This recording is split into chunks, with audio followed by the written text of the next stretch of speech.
people might want sports recovery beverages that actually have had science. Like, they have CBD, and that's one thing. How much should you have? Should you be drinking before you worked out, during the workout, after the workout? Should you drink it for like a whole week before you work out? Like, there's a few questions you might want to ask before you just drop down your $6 and buy a bottle of something. And so that kind of platform product we think is going to be very interesting. We're doing a lot of work with dogs. How do you make it so people's dogs don't go nutso when you go away? That thing you get to like the dog gets old, then the dog gets anxiety, and then the dog makes you crazy, but because you've had the dog for a long time, you can't get rid of the dog. Shit. That's a good place to think about how do you work through that problem, and maybe CBD is part of the solution.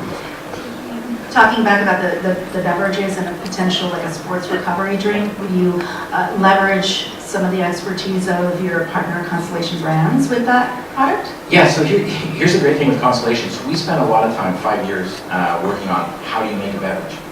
And you think, well, that's pretty simple, everybody does it. No, but we list all the things we didn't like about all the other beverages, and we said we want ours not to have any of those problems. So we want clear, we want a whole bunch of stuff. We don't want to have that heavy dosage. So once you figure out that, then you should probably figure out, will it have bubbles or not? How many bubbles? How does the bubble structure? Will it have this kind of flavor, that kind of flavor? What other partnerships are you looking at? I'm sure a lot of people here would be interested. We have lots of entrepreneurs here. So the word partnership or joint venture, all that kind of stuff, got to be really careful with those. Really, so we're not really great at partnering. What we're really great is at focusing on getting done what we want. So Constellation is a really significant investor, but everything we do in this space is got to be done by us. And so they're an investor who helps us. But what happens is right now the stocks are valued where people expect in the future you're going to have a really good business with really good margin.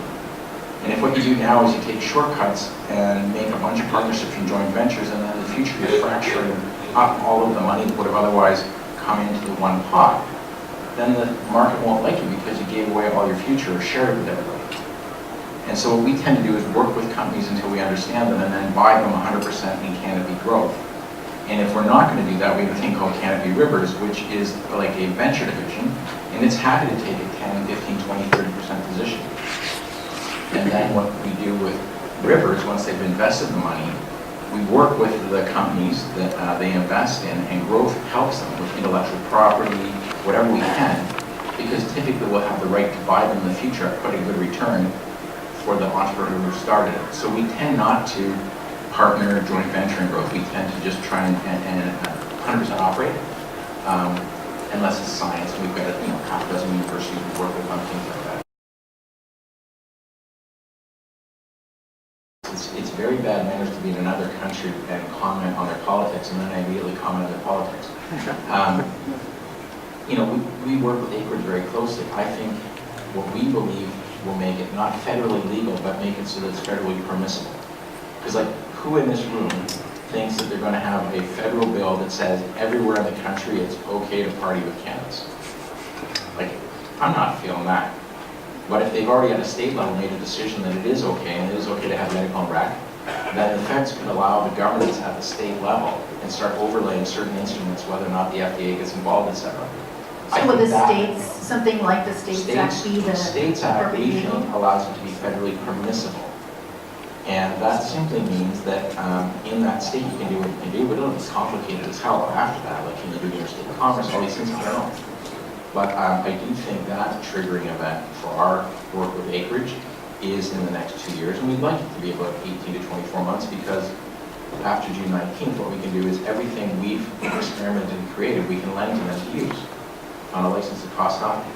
And so they need at least 12, 18, 24 months to use it so they can create the benefit of having access to it, the IP. Speaking of Acreage, how did that deal come about? You mentioned last year and Kevin introducing you. Was that the beginning? Well, I'll say that I almost forgot that Kevin had introduced me last year, and then I was reminding him, standing here, I'm like, wow, that's symmetrical.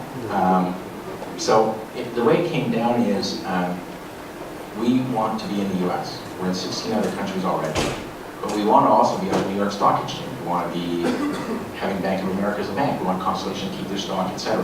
And the reason we need all that is, I mentioned yesterday, some of our staff, if you show up in a European country and you're meeting with a big political leader, what you do not want to use in the first 12 sentences is the word marijuana, cannabis, or anything like that.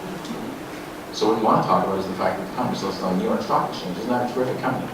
Oh, and Deloitte was our first auditor. That must be a good company. And you talk about all the things that other people like in credibility. So when you get to the top, you go, yeah, we sell weed. And the effect of that is we made progress. So we set up all these pylons that said you can't end up in a structure that won't allow us to do those. When you think it through, that means you can actually pay the shareholders of the company money, but you can't pay the company money.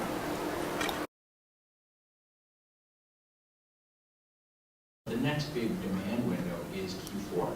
Because what they're trying to do is they just wanted to get out of the gate and not have new things. They just wanted to sell what we have. Q4, we're going to be selling everything from vapes to drinks to you name it. That's a big opportunity there. How are you guys ramping up? So I love where we are way more for that than I did for October 17th. Like I can tell you, we hadn't actually really shipped any cannabis to anybody at any state level in September. But we put a press release at the end of September saying, we've done a couple of test orders and we're pretty sure the system works, but we really haven't sold any. And in the following 2 weeks, we had to fill up 10 provinces and ship to every one of them. This is like, you can plan and make it happen. And so it's just, the next wave is going to be way more elegant, easier to execute. I think it's going to drive tourism to Canada because you're going to have products that aren't available elsewhere. It's going to be disruptive. Like if you go to, there's a province or a state called Nova Scotia. And what they decided to do is, we already got a liquor store. Why would we bother buying like an extra door and some walls and stuff? We're just going to put the cannabis store inside the liquor store. If you think it through, it's not really crazy. And so at the back of the liquor store, they have a cannabis store. And if you walk in and you want to buy a bottle of wine or a bottle of rum, you can pick it up. You can walk back into the cannabis pot, get your cannabis, and you can pay for your rum and cannabis at the same cash register. And when you go to the store, I was there last time, they had 5 cash registers that were working. 1 was in the liquor section, 4 was in the cannabis section. And so think about Q4 when you can pick up a bottle of that and it's in there. So it's going to be a very disruptive point of sale platform where you're actually going to start to see what is the substitution effect of having really specific and good beverages on other clear liquors.